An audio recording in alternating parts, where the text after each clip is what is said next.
Good afternoon. I'm Louis Suffel and this is your news at 3:45.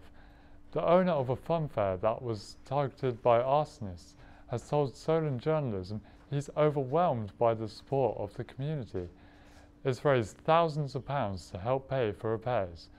Much of the children's pleasure park near Southampton Sports Centre has either been destroyed by the fire or vandalised.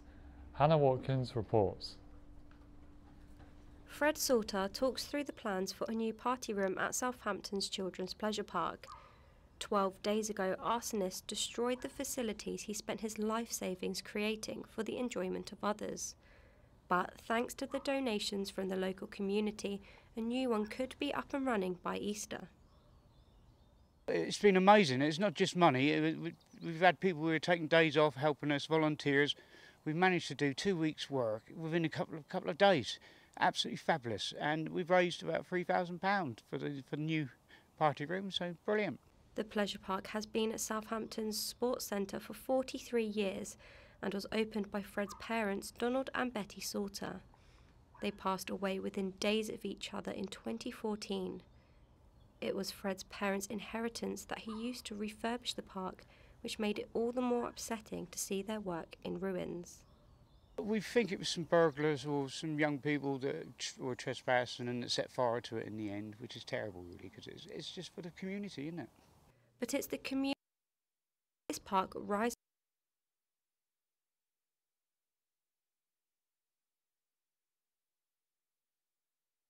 Portsmouth have won a bid to become one of 2019's Time to Change hubs. They've been awarded funding to tackle mental health stigma locally. Charity, Solent Mind and Time to Change will mainly operate in communities, workplaces and schools and will end negative attitudes toward people who are struggling with mental health. Next month, Southampton will be getting a new music festival. It follows the closure of live music venues, the Firehouse and the Talking Heads pubs. So Music City is a new bid aimed to start music networks in the local community. A week-long festival of gigs and panel shows will take place across the city.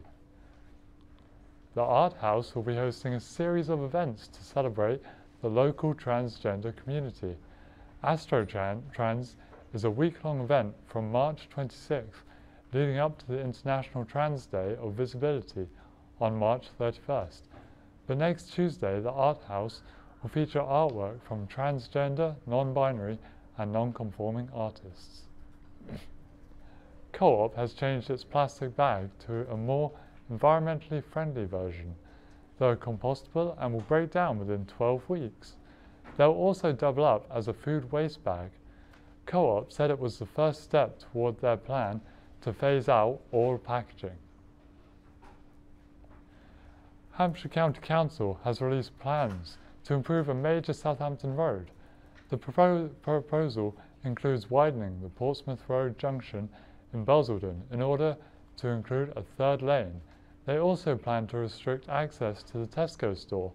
No dates have been set as to when the improvements will be made.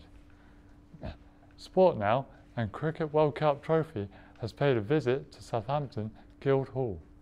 Hundreds of cricket fans have been taking selfies with the trophy. 5 Cricket World Cup matches are being staged at the Ageas Bowl this summer, and the city's fans are excited to watch. And in football, Southampton face Fulham tonight in the Premier League in what is a huge match for both sides in their bid to survive this season. Luke Henry is alive at St Mary's. Luke, just how important is this game? Well, Louis, this is a massive game, and with a huge game like this, the pressure is on Southampton following their 2-0 defeat to Arsenal on Sunday. Yes, a victory does take Southampton out of the bottom 3. With the games against Manchester United, Spurs and Liverpool still on the horizon, a victory may not even be enough. Fulham, well, they're hoping for a miracle, aren't they? They're 7 points adrift of the home side prior to kick-off. Time is certainly running out for Claudio Ranieri's side. Luke, what is the major problem with Saints at the moment?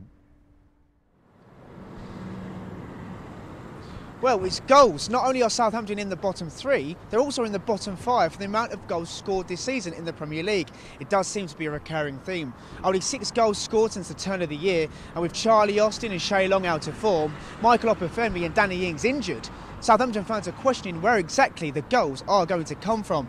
All eyes will then be on Nathan Redmond. Perhaps the 24-year-old can be the one that breaks the deadlock against the worst Premier League defence tonight. Kick-off here at 7:45. Thanks, Luke.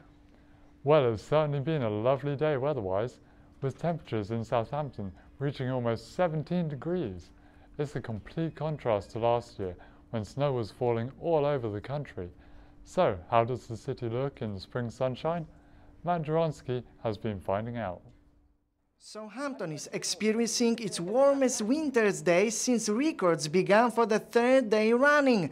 Today's temperatures might reach 16 degrees Celsius, as warm as Ibiza. Residents have ditched their coats and donned their sunglasses to enjoy another spell of unseasonably mild weather. You might think this is one of the ports in Gibraltar, as boats are prepared for an adventure on the Mediterranean Sea. But if you look closely, you will realize that this is Southampton's ocean village.